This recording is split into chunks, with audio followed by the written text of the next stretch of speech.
Good manner, and welcome to our live stream lecture, where every Sunday we talk about a historical topic or topics that have been on my mind recently or are relevant to what's going on currently in the world around us, and we connect the history. We discuss the important history surrounding them. We also do topics that are suggested by many of our friendly neighborhood historians, and there are over 6,800 of them.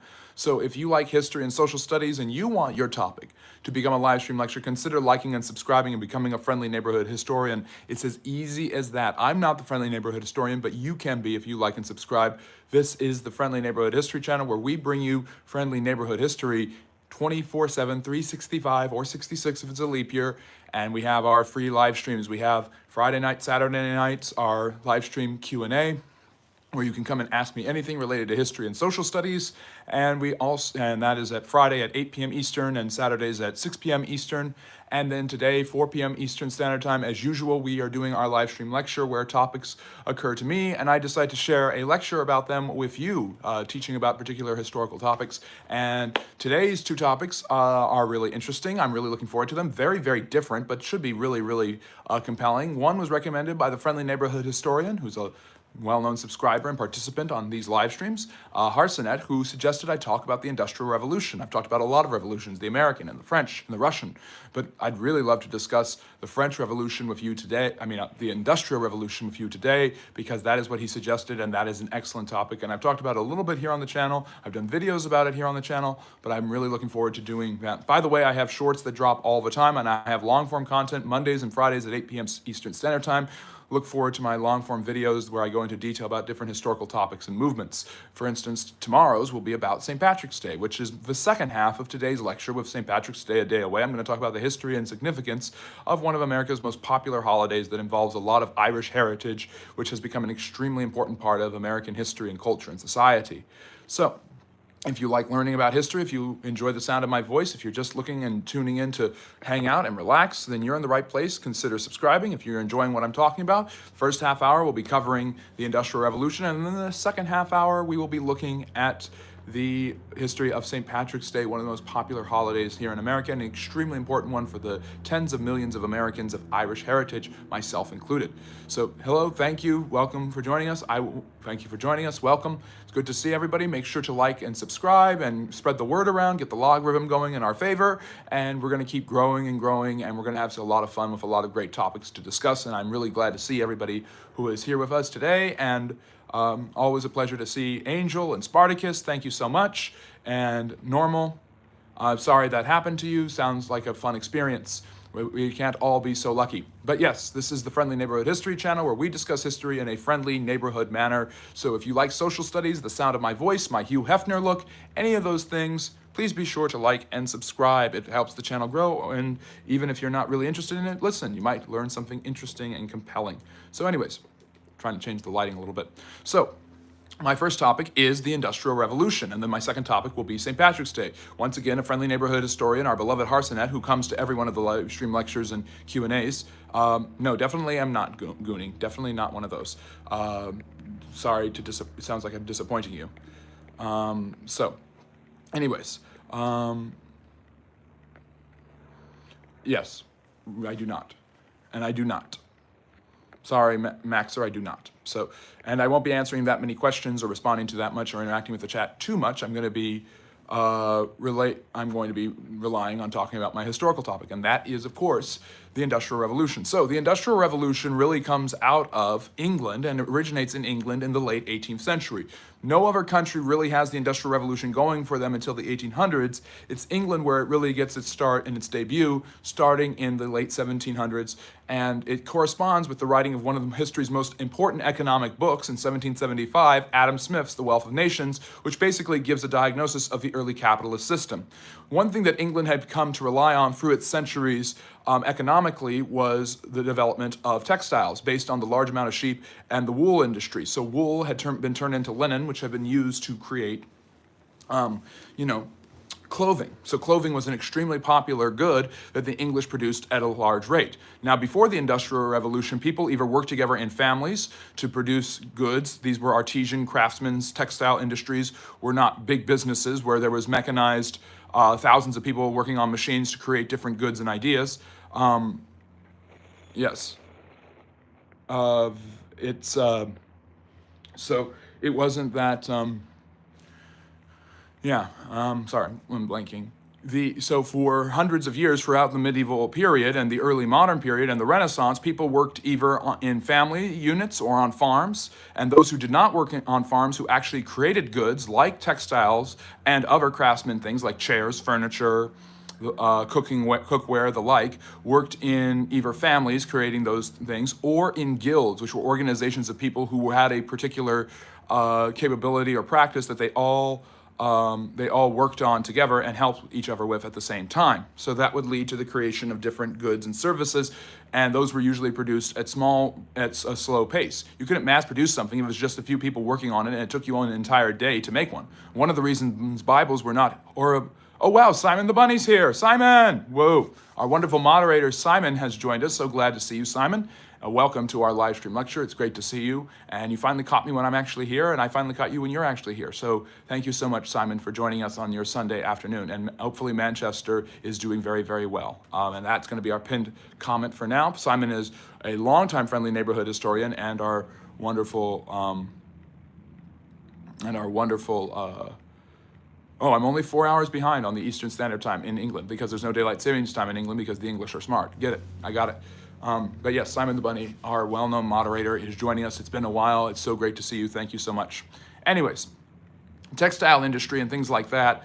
You have a development of this industry in England in the late 18th century because of new inventions like the mechanized loom. The mechanized loom, weavers, these different machines that are now able to produce much more quickly these goods make it much more lucrative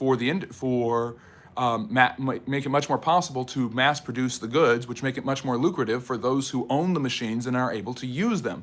And the development of factories comes out of this because all of a sudden, rather than having just a group of people or a family or a small guild making a few a day, you have hundreds that are able to be made really, really quickly. This is why Bible production becomes more popular, because you have the printing press. Before, as I was just mentioning, oh wow, you're in Manchester. A steam train. That's amazing. So you are right on the topic that we are going to be discussing. And yes, Bill, this is absolutely correct. So Bible printing, which I was talking about, would take a year because to gather the leather, the paper, to write and copy it, you wouldn't have any machines that could do it. It was all by hand, and it was a long process that took a long time. Same thing with blacksmithery and any of these artisan trades, shoemaking, things like this. It would take you a long time, especially if you were working in a family or a guild where there were only a few people and very limited machinery. However, the development of machinery in England was first used in the late 18th century for the development and the making of cloths and textiles, because clothing was an industry the British were extremely familiar with. As a matter of fact, they relied hugely on cotton exports from their colonies in the American South and later from the United States, who became a huge trading partner with the British because they excelled in using cotton and to make textiles, and they had done this for centuries. This was part of their heritage. Obviously, with the temperatures becoming colder in England, the need for extensive amounts of clothing and being able to purchase extensive amounts of clothing obviously made it more and more, the demand for textiles became more and more prevalent. And the usage of textiles required a reliable cotton resource. So cotton was a cash crop, a crop that was usually exported at a high rate from the Americas to European areas, and the British excelled in using cotton to make wool and make clothing that was necessary for their colder environments. So cotton was king, and this is what allowed the American slave trade to become as popular and lucrative as it had become, despite the human rights abuses and obviously the violations of people's freedoms and basic necessities. The British, at the same time, Butterbasket, I'm not answering questions right now, but maybe later on I'll just tell you real fast. Those are the Native Americans who owned slaves, and a lot of Native Americans who fought in the American Civil War fought on the side of the Confederacy in order to maintain slavery. So the textile industry starts to pick up with the inventions of weavers and looms and things like this that make it a lot quicker and easier for machines to produce the clothing. So you have these machines, but these machines don't run on their own. They don't have their own power. You need somebody to man that machine. And so all of a sudden you have the growth of factories where people are working, and you have to have these larger buildings for larger amounts of people to work on these machines so that you can produce a larger amount of clothing at a much quicker pace, and it makes you a lot more money. So all of a sudden you need larger buildings and warehouses where people can work, and handle the machines and make these goods. And that's where the factory system starts to become popular and starts to be utilized by the British. And so factories cannot be built in the middle of nowhere. They're usually built in the cities. Now, London had been the overwhelmingly large city in England for centuries at this point. It's the first city in England to reach 10,000 and then 100,000 people, and yes, a million people. And it remains the largest city in the UK to this day. But London had already had a development of artisan and craftsmanship through the centuries, and now there was a need for mechanization that made it easier to mass produce cotton materials and textile materials and clothing materials, which made it cheaper to access and buy these things, which allowed more and more people to be clothed with different types of materials, and it was easier for people to have clothes that were reliable and mass produced. And as Simon is saying, if you're liking what I'm talking about, consider liking and subscribing, but also join us on Instagram, Facebook, and X, where I have more content available and where I'm constantly posting updates and important information along the channel. And if you don't like the sound of my voice, but you like the way I talk about things, perhaps consider my Substack, where I write articles about different topics that have geopolitical and historical implications. And of course, there's also my Patreon, where you get bonus content such as my First Ladies series. Anyways, back to this right now. And by the way, right now I'm doing a short series on Imperial China, and my next one is the Yuan dynasty, the Mongols, and I'm planning on making that later today, so I hope you really enjoy that video. And tomorrow I've got a long-form video about the history of St. Patrick's Day, which will be the second half of this live stream lecture, so looking forward to that as well. So the textile industry gets booming in Britain, and all of a sudden, Britain becomes wealthier and wealthier, and the ability to access different materials and goods from around their empire is going to make the British extraordinarily wealthy. They're going to be able to access resources from Africa and India very quickly and for very cheap, get it back to England and use those raw materials to produce things they like. Everything from convenience, like tea, to clothing, like textiles and wool and things like that. So this pattern of people moving into these larger warehouses that become factories in order to work on these machines is going to repeat itself in different fields. Vulcanized iron and rubber and steel are going to become popular by the 1820s, and obviously the production and usage of these materials is going to make it a lot easier to mass produce goods and items. And by the 1820s, people are going to be working in factories more and more. Another thing that's going to make it a lot more easy for people to mass produce goods and is going to make it much more tantalizing to work in factories and live in cities is coal. Coal, the most ancient and dangerous of fossil fuels that produces the most carbon that's dangerous to the environment, so obviously environmental effects are going to take place as well, begins to be utilized around this time by people in factories when they learn they can burn it and produce power and produce heat, and coal becomes a warming instrument that people use in order to warm themselves up. But it also can be used to run the machines that require power, energy, and heat in order to move forward. At the same time, that coal can also be used to produce steam, and steam power can make machines run, and machines that so different machines are going to rely on steam power, and that's where you get the locomotive, the steam engine. James Watt's invention, he's a Scottishman, and once again you see that England and the UK tends to be the hub of early industrialization. They have the first usage of the first steam engines that rely on coal. They have coal heating patterns. They have these factories that emerge for the textile industry. London and England and Great Britain and the UK all become centers of industrialization as factories begin to emerge all over the place. The second country that's going to get more of this, going to get more industrialization going for it is the United States. The United States is going to kind of copy England's patterns, and a lot of the English inventors and inventions. Yes, I don't trust your roe beaver, Running Man. But anyways, and yes, Kevin's right. Like the live, subscribe for more. Great way to put it. But anyways, a lot of these goods, services, factories, ideas, and inventions and inventors are going to be exported to the United States. And Robert Fulton is a huge example of this, the guy who basically creates the first steamboat for the United States, working for the United States government. He creates the first steamboat, and it's I believe it's Cornelius Vanderbilt who's able to create the first steamboat company that's actually extraordinarily effective. And I'm not doing a live stream lecture tomorrow, but I could wear a leprechaun outfit, I suppose. But anyways, so steamboats become popular in the United States in the 1810s and 1820s as people use them for transportation and commercial access across the across the Mississippi and Missouri rivers. So freight and passengers travel a lot on steamboats. So steamboats become common, steam engines become common, and engines eventually morph into the locomotive, which become popular in both the United States and Great Britain. Now, other countries are going to start the industrialization process a little later than Great Britain and the United States. This includes obviously France and Germany.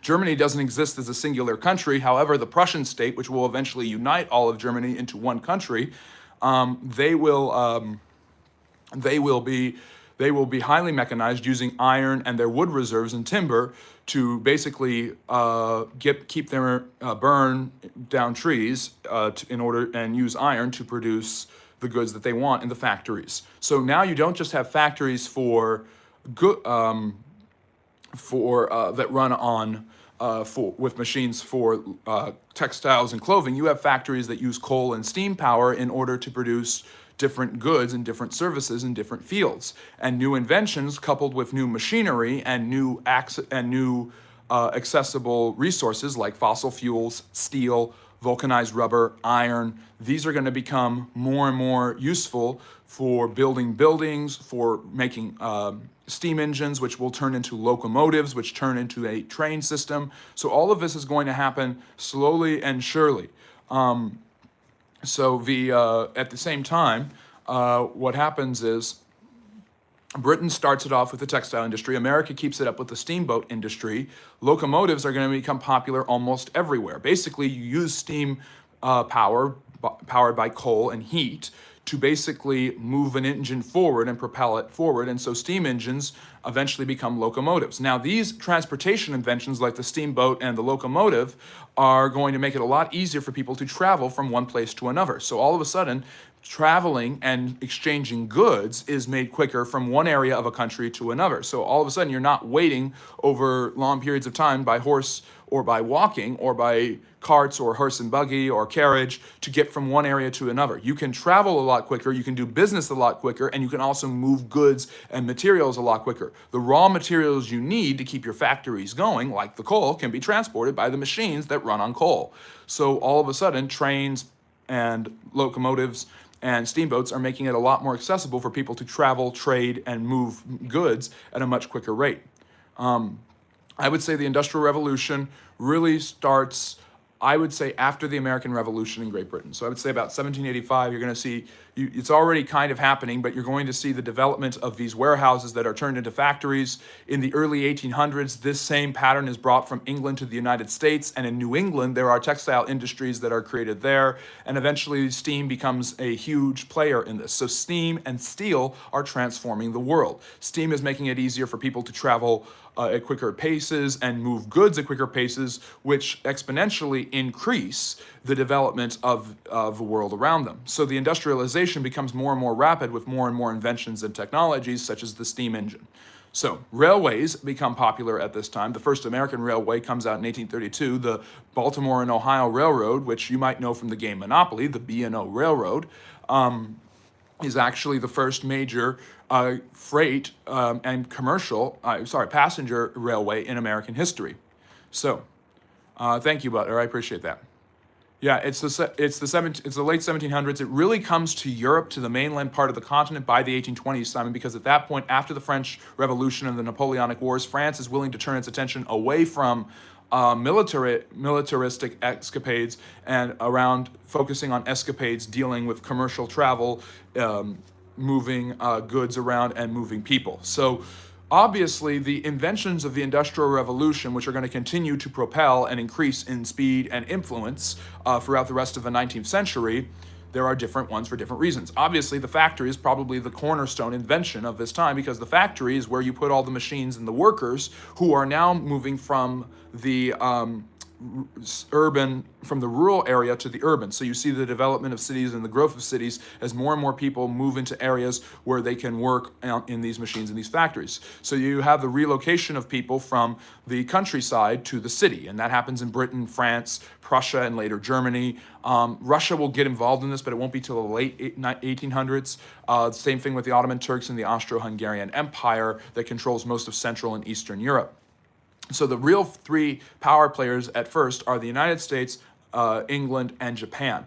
And these goods are spread, and infrastructure is spread to all of France and Britain's colonies. So the railway systems, the road systems, the communication systems created by the British and the French will be inculcated into their colonies in places like Ghana, Mali, India, Vietnam. So any modern infrastructure that came to those areas actually came originally from the British and the French, as did educational opportunities. Now, it is true that they meanwhile exploited the resources there to continue to propel forward their industrialization. That's definitely the trade-off that you see in the colonial exchange between the British and the French and their colonies in Africa and Asia. So, anyways, moving forward, the there's different inventions that matter a lot. Obviously, the invention of a factory, which allows more people to move to the cities and settle in the cities and work for very low wages, but a better livelihood than they actually had in the countryside, and a more reliable livelihood than they had in the countryside. Factories make it possible for all the machines to be used. They make it possible for the coal to be burnt. They make it possible for the discoveries to be made. There's also the invention of new forms of mining that make it easier to access raw materials such as iron and coal, but also gold, silver, and other precious gems like diamonds. So this becomes a common pattern with as the Industrial Revolution and these factories create new technologies. These new technologies are now used in other economic fields such as mining. So you have industrialized mining, hydraulic mining, using water as a power source in order to mine properly becomes very common. Now, what were these factories and mines like for those working in them? Dirty, dank, and dark. They were usually very unsafe. People would lose hands and limbs all the time working these machines. You have these giant weaving machines that are moving up and down. You have basically things that would come down and smash and stamp. And that people could get trapped in those. They could get lost in those. People would lose arms and legs. If a mine caved in, people could die. There were all sorts of horrible risks that were constantly available. Miners would often suffer from the dangerous effects of breathing in the coal that they were mining, and that would lead to black lung and other diseases, also prevalent in the factories. And there were no efforts by the government or the factories at this time, and the factory owners, to actually remediate the situations they were in. This was observed by different philosophers and writers like Charles Dickens and Karl Marx, who both saw these situations as extraordinarily untenable and dangerous for those working in them. Despite the fact that these people seemed to be enjoying their lives away from the countryside, living in the urban societies, they were constantly at risk of dying or being in danger. And by the way, it wasn't just men. It was women too, and children. Child labor had been, now a lot of people complain about women not being allowed to work until the 1950s and 60s in the second wave of feminism. That isn't fully true. Women have always worked in human society. The more modern invention is the idea that women don't have to work and they can stay home and raise children. Now, obviously, throughout all of human history, women have been seen as the caregivers who take care of children and do the chores around the house and things like that. But women working and being part of the workforce, be it on the farm, be it in the urban industry of the 19th century in places like Paris, London, St. Petersburg, and New York City, very, very common. And child labor was a huge part of this, so children have always worked as well. The idea that you have the ability to actually go to school full time and not seasonally based on farming patterns is something that developed in the new urban models that came out of the Industrial Revolution. So the social changes of the Industrial Revolution eventually lead to the growth of a wealthier class that is not rich but not poor, who Marx labeled the bourgeoisie. And this class is actually able to be self-sustaining, and it works a lot, but they also can work and rely on only one person in the family to work, and that's the man. The woman stays and develops the home, and the child is able to go to school. However, for the poor, working class, and immigrants, this is often not the case, as they are forced to go and work in the factories for very long hours for very long times. And the development of the middle class is conducive to stratification of labor and all of these new materials that are being produced and sold, making the factory owners extraordinarily wealthy, and also creating economic opportunities for those working in the factories who have skills, manning the machines and working them. So the development of machines obviously poses a question and issue to those involved, as it does in the modern world. Many people believe that the development of these machines will lead to automation, which will basically make it impossible for workers to work and they will lose their jobs to the machines. However, the machines have always needed somebody to man and handle those machines and be responsible for their upkeep and maintenance. These specialties allow people to gain wealth, but also lead to the machines producing the good, which was originally produced by human hands, and people using those goods, people managing those machines so that they can properly produce those goods.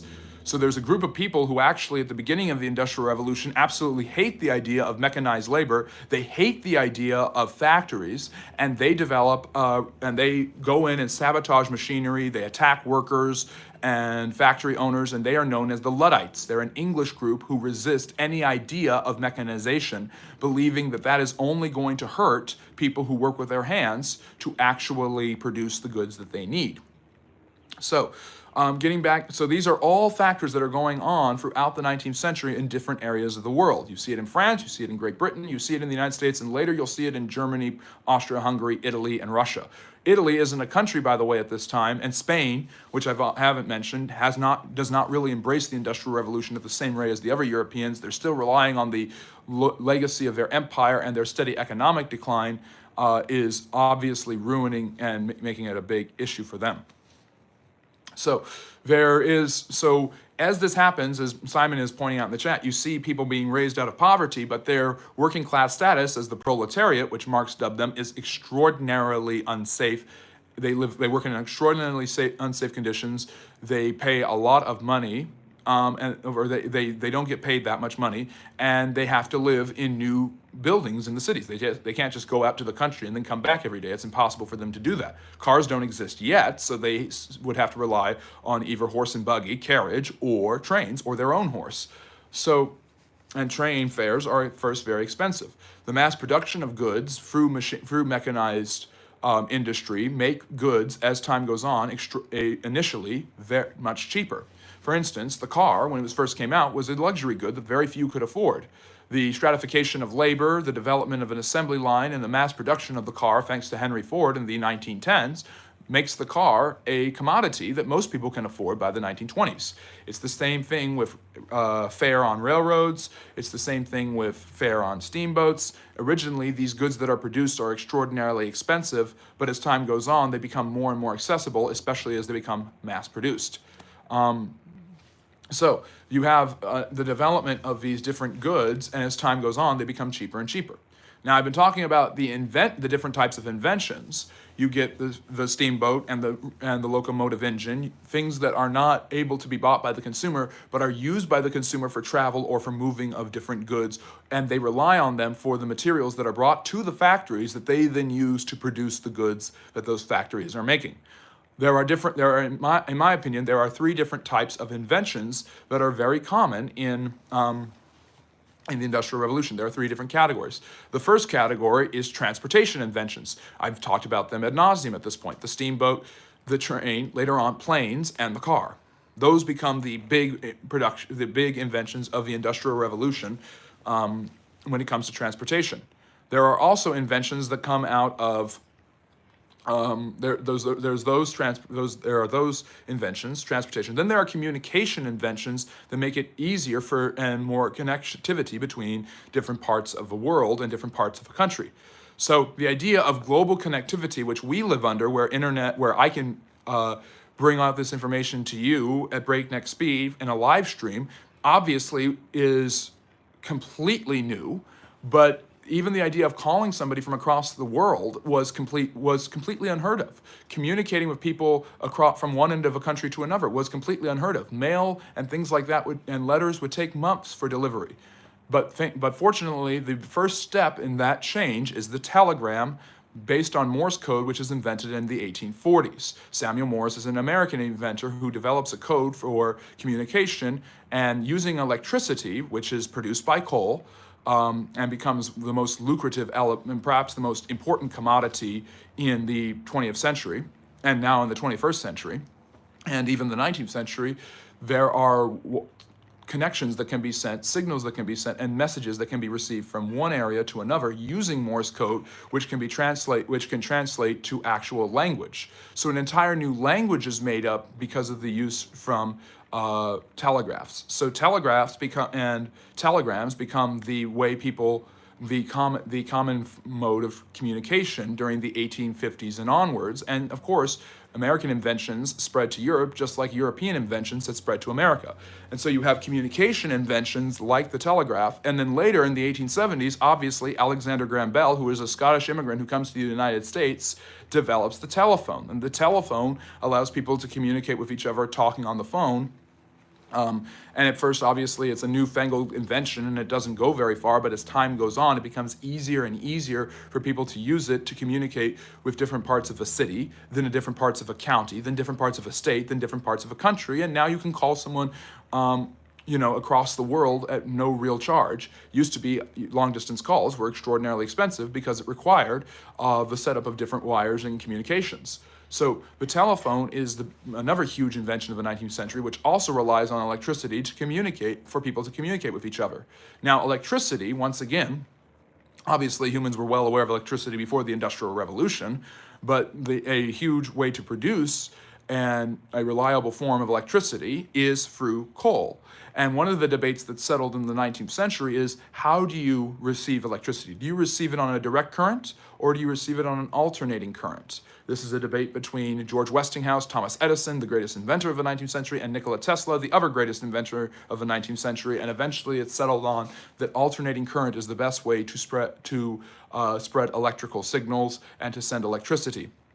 And so the invention of electricity to give people communication also leads to electricity inventions that allow people to use electricity to give them light. So gas is originally used for lamps in the middle part of the 1800s because gas and oil are going to be things that people are going to be another invention of this time period. And by the late 1800s, people are galvanizing and utilizing and mining for oil all over the world, and the United States becomes one of the quickest places for oil. And oil is obviously a cleaner form of a fossil fuel than coal, and can be used to heat homes, and eventually they can use it to power airplanes and cars and things like that.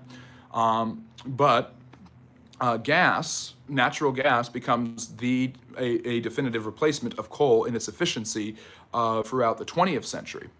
However, my point being that electricity is eventually used, powered by coal, to light homes, not just to communicate with one another. So there's inventions that deal with communication, there's inventions that deal with transportation, and now I'm getting into the third category. There are inventions that deal with convenience. So convenient inventions are things like electricity, and the light bulb, the incandescent light bulb, obviously being invented by the men who worked with Thomas Edison in his factory at Menlo Park in New Jersey, which was an inventor's factory where basically men worked around the clock with Edison to make up the best, newest inventions possible. But convenience inventions make it easier for people to live in their homes. And you can now have a relatively reliable form of light that's much better than candles or oil lamps that rely on gas. And they're brighter and they're more consistent, and you can turn them on and off whenever you need to, and you can have electricity wired to your homes. Throughout the latter part of the 19th century, major cities start having electricity come into their cities, and you have electric lights on the streets, and you have electric lights in theaters and opera houses and in homes and in government buildings and in factories, which make it a lot easier for people to see what they're working with, which lowers the rate of accidents and problems that are happening in these factories. All along, these factories, which help produce so many of these different goods and conveniences, remained extraordinarily dangerous and unsafe for most of the people involved. Yet, as time goes on, these factories an effort is made by reform movements throughout most of the Western world to clean up these factories, to force the factory owners to pay better wages to their workers, and for stratification of labor, which means that somebody who is at an entry-level position in a factory will make a lower amount, but somebody who's been there for a while and knows how to work multiple machines will make a higher amount of wages, and not everybody's paid the same dirt poor wages. These people, by the way, who move into these tenements, into these cities, are forced to live in tenements and apartments most often. Now, in Europe, most of this is happening with people moving from the countryside to the big cities. In the United States, the same thing is happening, but a huge amount of people are able to move into the factories, and this is able to make the production much quicker, and more factories can be produced because the American population is growing because of immigrants who most of the time come into the country through the cities like New York, Boston, and other places, and therefore settle in the cities and work in the factories. And these people are considered by the native population to be threats to their job security and their livelihood. And so Irish, German, later Italian, Polish, Greek, and Chinese coming from the West Coast settle in these cities, and they go to work in the factories that are already there. So the urbanization of the United States, because of the Industrial Revolution and the demand for labor in factories and other places, is different than it is in Europe, because in Europe the reliance is on the native population. In America, the reliance is on the immigrant population that becomes the workforce. So you have people moving from the countryside in the United States and from rural areas to the cities, and you also have immigrants moving there. In the 1910s and afterwards, African Americans who are tired of sharecropping and working in agriculture in the South, which is obviously a horrible form of discrimination against them, moved to the northern part of the United States and settled in cities like Baltimore, Chicago, New York, Philadelphia, Washington, D.C., and New York. And they start working in the factories for better jobs, better conditions, and a little less discrimination. So American labor force has always been able, at this point, throughout the Industrial Revolution, to rely on immigrants, urbanizers, and now populations of African Americans to populate their factories. This makes American productivity even more impressive and more robust with the development of newer cities and newer areas like Chicago and Los Angeles and San Francisco than other areas like in Europe. So that's another reason why America's productivity, especially in the 20th century, is going to be better and greater than that of Europe. Also, the fact that none of the world wars of the 20th century are fought on American soil, and there's not the political turmoil in the United States that there is in Western Europe. So there's a lot going on there. So all of these factors contribute to it. So I'm going to get back to the inventions of convenience. So the inventions of convenience include electricity. And transportation inventions are going to ramp up near the late 19th century with the invention of cars that are powered by gas and oil, which becomes the standard way for a car to be driven until most recently. And you also have the development of planes in the early 20th century, which make international travel much more easy and much more possible, thanks to people like Charles Lindbergh. And planes, of course, and cars, and all of these heavy machinery will be used to create war weapons and war machines in the 20th century for both world wars that happen in that century, which I consider to be World Wars II and III, by the way. So at that time, you have you have stratification of labor, you have more labor rights, and you have more inventions coming out that are making life more convenient. Just like electricity, you also have, thank you so much, I really appreciate that, Vibrato. You have more inventions that are making life more convenient, and some of those are kind of overlapping with transportation because the invention of things like the car make life more convenient as well. So the car, electricity, you also have the invention of things that are not directly made in factories, but are made because of factories, because of the of people suing for more time working in factories and getting more wealth and cleaner stations and places, and because of the mass production of different goods. By the way, things, not just machinery, but food, for instance, meat packing becomes popular, meat processing becomes popular. Creating access to pharmaceutical drugs and things like that are produced in factories and mass produced. It's not just machines that are mass produced, it is all the different comforts and conveniences of life. So because of this, you have more production of food and goods that you didn't have before, and that's a convenience invention. Sodas are invented using these pharmaceutical processes, and soda is mass produced in factories. Coca-Cola was originally invented by a guy from Atlanta who put cocaine in his Coca-Cola, which is another story for another time. So there's that going on, and then you have all of these different convenient inventions that I've been talking about ad nauseum. And by the time you get to the 20th century, you see the development of the middle class, you see the development of time off for workers, you see the development of pastimes in that time off. So you have workers all of a sudden have been working for generations in urban areas, and they're tired of these cramped tenements that are not easy to live in, where dozens of people are living for apartments built for like 4 people, or multiple families from multiple different immigrant groups are kind of forced to live in this area. A lot of people who make more money don't want to live in the urban area anymore, but they want to live close enough where they can go back in to the city to work on something that's important. And this leads to the development of urbanization, of the suburbanization. So urban development ends and suburban development begins. People move outside of the city and then use trains, trams, which also run on electricity, or eventually their own cars to travel into the city to their factories and businesses so that they can work. And so that it leads to the development of that was where the middle class starts to live. They move out of the city and into neighborhoods and areas around the city that are a little cleaner, less violent, and less cramped, where they can go back into the city easily. And this is the process of suburbanization. So the suburbs are an indirect invention of convenience during the Industrial Revolution. Another invention of that period is this free time off, which leads to the weekend. And usually it's centered around Sunday, which is the day of worship, since most people in the United States and Western Europe are Christian.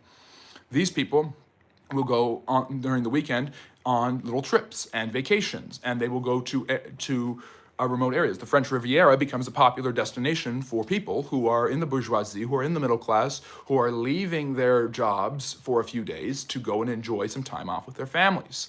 The rise of sports like baseball and football are ways people occupy themselves with this free time that they have. For children and families to go and enjoy themselves, circuses and exhibitions become quite popular. There are world's fairs where new inventions are showed off, like in St. Louis and Chicago. There's also, of course,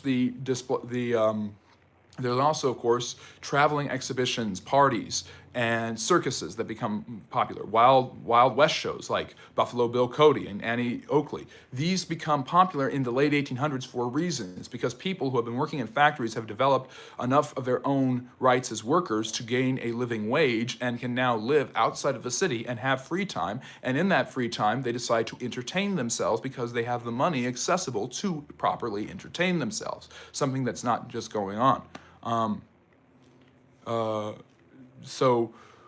Let's see. And yes, those are the correct times, Simon, for our Q&A, by the way. If anyone wants to come and ask me questions about history, those are the times for that. So this progress seems to be continually getting better and better. The Western European countries and their empires are benefiting from the Industrial Revolution. Now, the people who are suffering are obviously minorities, people who are considered undesirable according to new theories about social inequity, where basically people of different races and countries are considered to be inferior to Western Europeans because their civilization hasn't industrialized and developed. This is another inconvenient invention of the Industrial Revolution and the factory system. It is known as social Darwinism. All of these things are connected to each other at the same time, just like the inventions of our modern world are connected to each other. Obviously, the huge battle and debate right now over freedom of speech is based mainly in the development of social media, new forms of technology that the government and other people cannot keep track of. It's very easy to keep track of freedom of speech when it's only printing presses.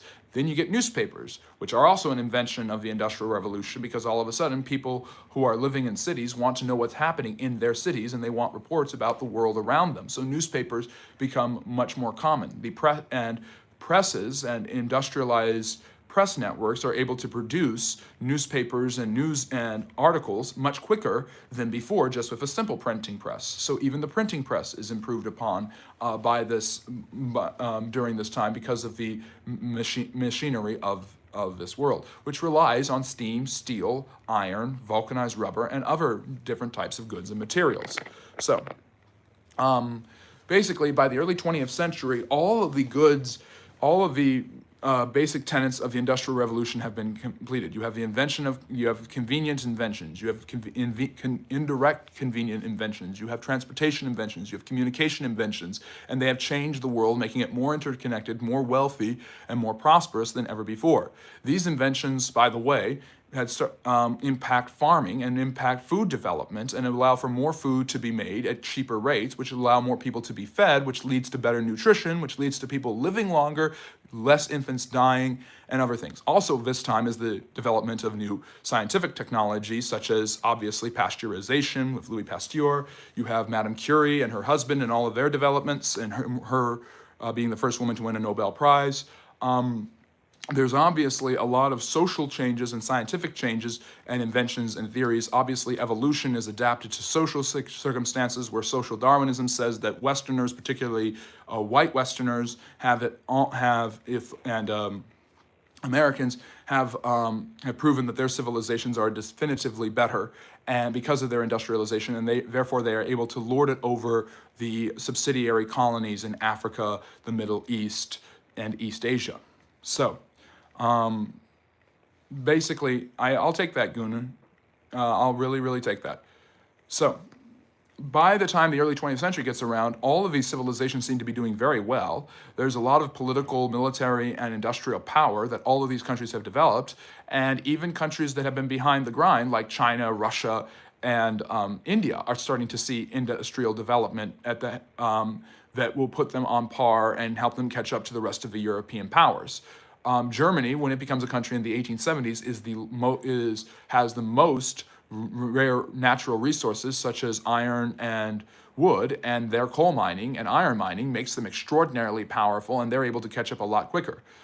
In the mid 1850s, the Americans, already well into their industrial period and already developing ironclad warships, which become the modern form of naval warfare in the early 20th century, which will be first used, as well as submarines and the Gatling gun, which is a machine gun, once again made in a factory, during the Civil War. The Americans go to Japan. When they get to Japan, they put pressure on the Tokugawa shogunate and the Edo emperor to open up Japan to trade with the West. For centuries, Japan had cut off Western exposure because they believed Westerners had had a corrupting influence. In 1868, the Emperor Meiji eventually agrees to industrialize his country, and seeing how powerful the Europeans had gotten, believed that it's a matter of time before Japan is colonized, like India, China, and Indochina, which is Vietnam, Cambodia, and Laos. This leads to the Meiji Restoration, and in a matter of decades, Japan becomes one of the most industrialized countries in the world, which is why the Europeans never successfully colonized it the way they had basically told China what to do, and basically like they had colonized most of the rest of Asia. So Japan's ability to withstand the Europeans is by embracing their industrialization. So industrialization spreads all around the world. Now, the European powers, in order to exploit the resources of their colonies, are going to bring industrialization processes to many of their colonies in Africa, Asia, Australia, Canada, South America. There is going to be industrialization, but it's going to be at a much slower pace compared to the Europeans themselves. So more to go on this. What was I going to say? I'm sorry, I'm blanking. So you see the industrial countries popping up at the beginning of the 20th century, and the feeling is that they will only continue to get wealthier and work together, and everything is moving in the right direction, and the world is heading to some sort of eternal justice. Now, this is happening, but ambitions of different empires are happening at the same time, and the same machinery that was used to create railroads are being used to create military weapons, howitzers, different sorts of, not howitzers, different sorts of cannonry and artillery, heavy artillery. Eventually, the tank will be produced as a result of the Industrial Revolution. I already mentioned the Gatling gun and submarines. These will be refined into U-boats and machine guns in World War II, or as you call it, World War I. The truth of the matter is, the machinery is also producing weaponry. Eventually, planes will be used for weaponry. Jeeps will be a very, very convenient car to move military soldiers around because of four-wheel drive and things of this matter that are invented later on. So you have all of the different, you have some of the most interesting developments being used to create military weapons, which everything will explode with World War II, or as you call it, World War I, the Great War, the war to end all wars between 1914 and 1918, when basically everywhere goes to war, because not only do the Europeans go to war, but all of their colonies go to war. So there's fighting in Africa, there's fighting in Asia, there's fighting in South America, and there's, of course, fighting in Europe. And that is where the machinery and industrialization will be used for harm rather than for progress, and that whole system will come crashing down. Now, industrial developments continue and continue to become more and more bold as the decades go on. Jet airplanes, helicopters, things like this haven't been invented. Televisions are really not invented. Radios are in their infancy. Transistors come around that make music access easier. By the way, another invention of convenience, Edison's 1879 invention, the phonograph, which now makes it easy to listen to records of people speaking, or music, or opera, or symphonies. Symphonies and opera are also convenience inventions that allow people to listen to beautiful music in their free time and spend a night at the opera. They go and see races, dog races and horse races. So you have a day at the races, you have a night at the opera. These are inventions for middle and upper middle class people, and the wealthy, of course, thrive on it, that become extraordinarily powerful during the end of the later part of the 19th century, because you have the wealth to be able to do these things. And sports is another form of entertainment where the testosterone and militaristic attitude of war and the tribalism of human beings is now implanted onto different fields for baseball, football, and soccer. So the point in the matter is, you've got all these different inventions of convenience that make life more enjoyable and fun. The phonograph is an excellent example of that. So now you don't have to go to a night at the opera. You don't have to wait till the opera's in town. You can listen to a recording of that. Another invention that's a convenient invention, the moving picture, 1895. The first ones come out. Thomas Edison again strikes. These inventions make the life more convenient and more fun and more enjoyable. And by the way, just in the opinion of your humble host, me, this is the time period I want to live in. I want to live in the late 19th centuries in Paris, Berlin, or London, because there's just so much going on. There's so much beautiful art in the Impressionist and Post-Impressionist movement. There is generally a stability, world peace, and affluence, and there are inventions that are making life more and more convenient. Also, running water is going to become more popular, which is going to lead to showering, toiletry, and things like that. And so but there are still many inventions of the 20th century that will come in between the world wars, and then after the Third World War in the 1940s. And that's when you're going to see inventions start taking us to space and stuff like that. So in a way, the Industrial Revolution, although mainly considered a 19th century feature, is continuing to this day. The revolution of industry has become the information and digital age, so the revolution has now transferred into the cyber world beyond just the world of machines and factories. So this is, and yes, horse races, silent movies, those are all indirect developments of the Industrial Revolution, because you have this free time. How are you going to use it? Go to the movies, go to the races, and you have these leisure activities that become lucrative for the people who are producing them. So these are all sectors of the Industrial Revolution. And I wanted to talk about St. Patrick's Day, but there was just so much to unpack about the Industrial Revolution. I could go on with more stuff. But I would argue in some ways the Industrial Revolution continues to this day. And although many of the Western countries that do not practice industrialization and mechanization like they used to, with President Trump trying to bring the United States back to that and domestic manufacturing through his trade wars, and many lamenting that and wanting a neo-protectionist era where native factories can produce native goods in different countries, there is still the development of industrialization in areas like China, India, and Africa that is the real bridge from being a developing nation to being a developed nation. So mechanization, the Industrial Revolution, was how Europe went from being what we would consider now a developing nation to being developed nations, and same thing in the United States. The United States obviously is in a huge position of advantage because, as I already stated, you have a large number of immigrants, you have a native force that's moving into the cities, and you have the great migration of African Americans. So the factories are going to be populated by different groups of people in huge numbers, and can be populated in huge ways during World War II. In fact, during the Third World War, the Second World War, as I just called it, women working in the factories, along with African Americans, allow the Americans to outproduce the Germans, who don't usually let women work in the factories because of their traditional values. So the factory might be the cornerstone invention where this is all happening, because all of these other inventions are coming out directly or indirectly because of what's happening inside of these factories, because of the machinery, goods, technology, the steam and steel that has changed the world. Yes, everybody needs to study history, Timothy. And Timothy, yes, Rosie the Riveter is an example of that. So if you've enjoyed what I've talked about, consider liking and subscribing. And I've only got about 5 minutes to talk about St. Patrick's Day. I'm going to be doing a full-length video that comes out tomorrow at 8 p.m. Eastern Standard Time. So I'll just give you a brief rundown about the celebration of St. Patrick.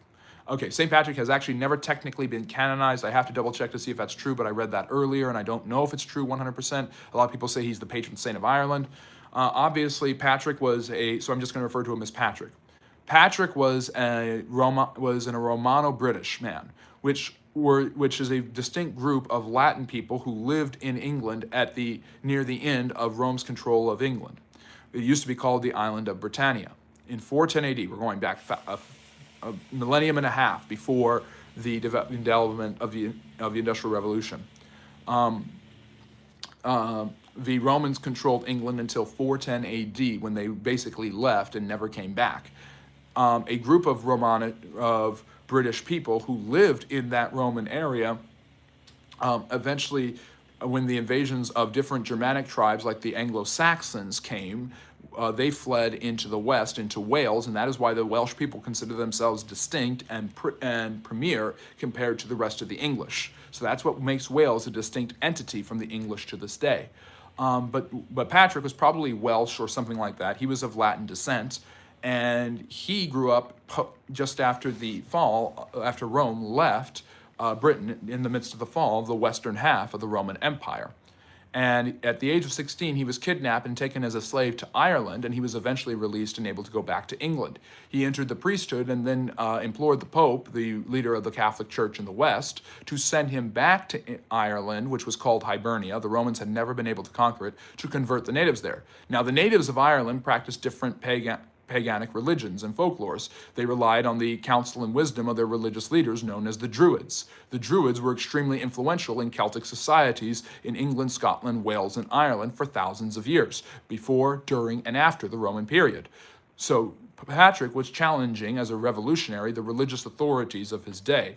And these religious authorities obviously included the Druids and the paganic practices that had been prevalent in Ireland for thousands of years at this point. But Patrick was actually quite successful in this. Now, it is true that there were no snakes in Ireland, so the legend that he drove the snakes out of Ireland is probably allegorical, believing that snakes represent the influence of the devil in Christianity. He drove out the pagan beliefs that many Christians and Catholics at that time, and even nowadays, believed were demonic in origin. At the same time, he also supposedly used the shamrock, the native Irish plant with its three edges and one plant to represent the Christian Trinity, and would explain that to the natives. And there are other legends of St. Patrick that he, in addition to using the shamrock and driving out the snakes, that he was able to raise people from the dead, like Christ did with Lazarus, that he was able to produce food out of nowhere, like Christ did with the feeding of the 5,000, and that he was able to heal people and convert them at will. There's no historical evidence for this, or the driving out of the snakes, or the using the shamrock to teach the Christian Trinity. However, Patrick was extraordinarily successful in setting up monasteries for monks to go and live in, bringing more and more Christian influence, priests and religious people, into the country, and he also established many different schools that would become breeding grounds for Christian theology to be taught to the pagan children and families. This influence helped convert Ireland slowly but surely away from the Druidic pagan practices towards Christianity by the time of his death. Patrick lived till 493 AD, and he was about 60 years old, and he died at that time, and he died supposedly on March 17th. So that is why March 17th has become his feast day that has been celebrated in Ireland since the 10th century.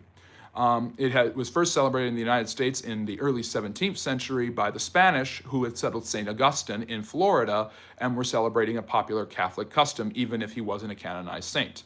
So there's some of the details surrounding St. Patrick's Day. It's a brief overview of what he was doing.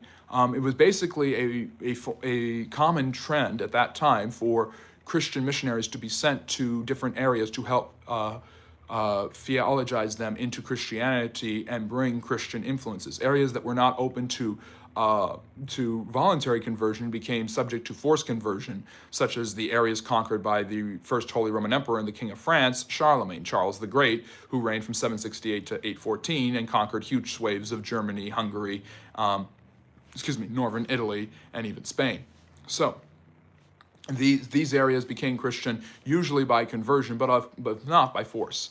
And Patrick was an example of creating exporting Christianity and helping it to change Irish culture and identity through more peaceful measures and more peaceful options. And the first celebration, like I said, was in the early 16th, 17th century, but it really took off in America and has become even more celebrated in America than it is in Ireland, because there are more Irish people living in America than there are living in Ireland. Starting in the 18th and 19th centuries, as Irish immigrants began to pour into America. Starting in the 1850s, due to a horrible potato famine, millions of immigrants immigrated from Southern Ireland, which was mainly Catholic, into the United States. And they were working in the factories, like I was talking about earlier, but they also brought with them their customs and traditions, and that included Irish.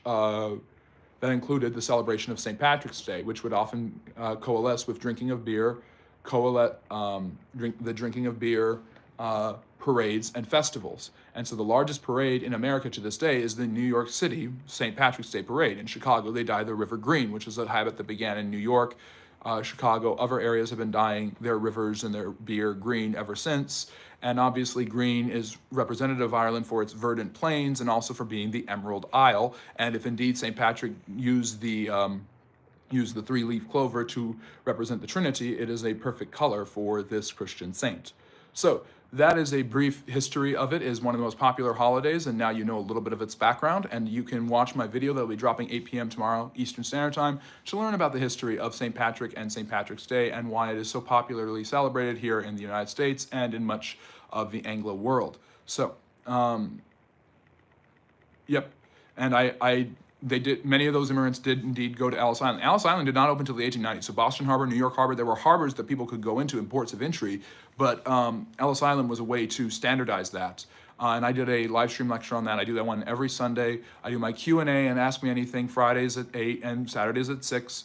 All Eastern Standard Time, by the way. And so those are the different, and I talk about a different historical topic every Sunday. I don't know one for next week, but we were kind of able to do two. I wanted more time for St. Patrick's Day, but there's just so much on the Industrial Revolution. I didn't know if I was going to have enough time to talk about all of it, but I didn't talk about as much as I really wanted to. But yeah, please like and subscribe, all of that good stuff. And I'll stay on for another 5 minutes or so to answer any questions you may have. So there'll be a little mini Q&A here. Ask me anything about history. You can ask about the Industrial Revolution, St. Patrick, or anything else that's on your mind. Please show some love and support to Simon the Bunny. It is so great to have him back here. It makes everything better. We really love having him as our moderator. We've got so many great moderators like Matt and Em, and who do a really, really great job, and we really, really appreciate it. Freshly Wild is also another great one. And yes, and I do a bonus of the Cold War on that one. That was a fun live stream lecture. I really enjoyed it. If you like history and social studies, then you're in the right place. And if you've enjoyed this, consider liking and subscribing. And if you don't like the way I talk about things, I understand that I sometimes talk too fast. I'm working on that, trying to do better at that. I just have so much information that I'm trying to get out to you in a friendly neighborhood manner.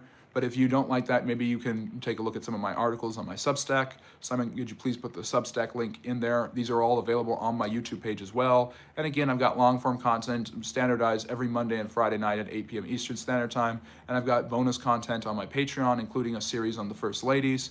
And my Chinese series will continue tonight with a short about the Yuan dynasty, the Mongols controlling China, the court of Kublai Khan in Xanadu did Kublai Khan. So yes, and there's the Patreon. And the Substack too, please, if you will. And so, yeah, and consider following me on Instagram, Facebook, and X for more updates about the channel and things like that. We're going to be, it looks like we're getting ready and getting interested in doing TikTok stuff. We'll see what happens there. But yeah, thank you so much for your support and listening and enjoying the live stream lecture. It's always a pleasure to get this information out to you and to spend my Sunday afternoons and early evenings with you all, wonderful people. So yes, does anybody have any questions or topics they would like to discuss? I would be happy to answer it. Oh yeah, We Didn't Start the Fire by Billy Joel has a lot of history. I love that. I would love to do a video, and I probably will at some point when I'm a little more disciplined and I know how to, use my computer to actually access the information and like show it. But I want to go through do a slide. I know there's videos that already do this, but do a slide of each historical figure or event, pause it and describe it quickly, and then have him play. And that's going to be a long video because it's bum bum ba da da. It's a bunch of different things. So. But Ho Chi Minh, so I can do that really fast. Ho Chi Minh is the Vietnamese leader who invoked the Declaration of Independence to try to get his people freedom, and he eventually embraced communism as the way to do that in Vietnam and turned against the French and then the Americans. Sputnik is the first Soviet satellite, its first satellite sent into space by the Soviets, starting a more peaceful form of the Cold War called the space race. Catcher in the Rye is J.D. Salinger's amazing book about the aloof and mistrusting Holden Caulfield. Children of thalidomide. I don't know what thalidomide is. I think that was a disease. I literally just woke up. I've been sleeping all day. Well, Caleb, I'm glad you got some good rest, and I'm glad that you're here. It's good to see you. And thank you. So if anyone has any questions, I will answer for the next few minutes or so. I'm just going to look through the chat and see if there's anything here. What was the First World War then like? Napoleonic? Vibrata, if you're still here, I did an entire live stream lecture on it. In my opinion, it is World War I is the 7 years war between the 1756 and 1763. It's also called the French-Indian War here in the States. Let me see here. Thank you for subbing, Gooning. I appreciate it. It's good to see you again. Japan culture believed in the emperor being a god. That's a toxic belief. Yes, it was a Operation Paperclip. That was the kami, the spirit. He was a god, but that meant that he was not powerful. He was not to be involved in human affairs. So the emperor has been a figurehead and a puppet for people who have tried to manipulate and use him throughout Japanese history. He holds a huge amount of figurehead power today, just like the King of England. Let me see here. Fluorine.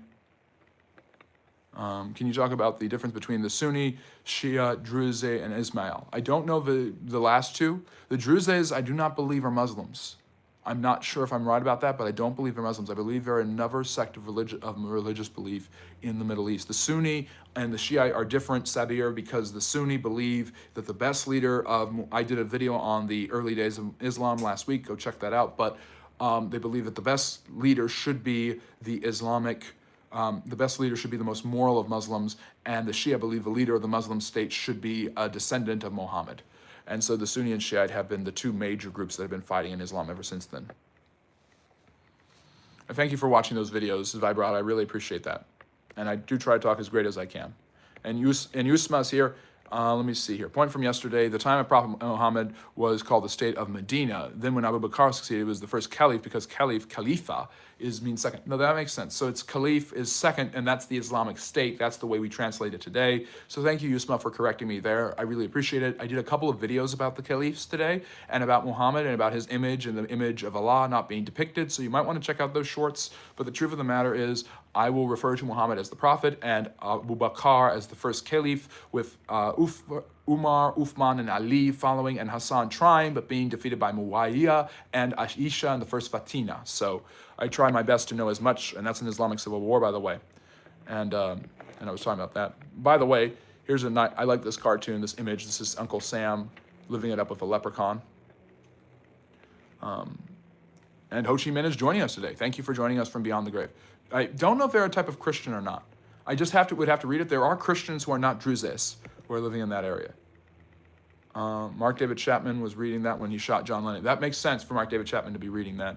Thalidomides was medication to calm pregnant mothers bit. The kids were born without appendages. Oh, yes, so it was a birth defect caused by a drug. Yes, a pharmaceutical company, strike again. I've summoned you, Ho Chi. I'm very, very sorry. I know you were you were enjoying your rest. Yeah. Let me see here. And yes, I would like you to subscribe and tell all of your Viet Cong followers and all of the North Vietnamese government and all of the Chinese and Soviet allies you have who are keeping the U.S. from destroying the North Vietnam to subscribe as well. And thank you, by the way, North Vietnam, for going in and correcting Pol Pot's horrible errors. And literally, Cambodia got so bad under the communists, under Pol Pot, that communist Vietnam sent in an army to unseat him from power. It was that bad. Nearly a third of their population was destroyed. History Hefner, yes, I actually like that. So I don't give out my personal information. I don't give out my name or anything. Simon doesn't even know my name. And now Simon's been here forever. Only my friends who come on will know my name and stuff like that. My identity remains pretty secretive. But yes, I am indeed, I will go by that. You're the Friendly Neighborhood Historian, especially if you like and subscribe. And there's special bonuses for Patreon for Friendly Neighborhood Historians there. But I am the History Hefner. So I appreciate that, T25. I'm going to stick with that. I haven't replied yet, Simon, but I'm going to. I want to sit down and read what you wrote because it's, I know, very important and personal, and it really matters a lot to me, and I want to take time to actually read and invest in it and invest in making a very appropriate and kind reply. So I apologize if I've been tardy there, but I intend to very soon. Yes. So does anyone else have any questions? We'll go till about the 70-minute mark, so about one more minute to ask questions if you want them answered. This is all just a bonus on top of the fun topics we discussed. We talked about the St. Patrick's Day celebration a little bit, but we mainly talked about the Industrial Revolution.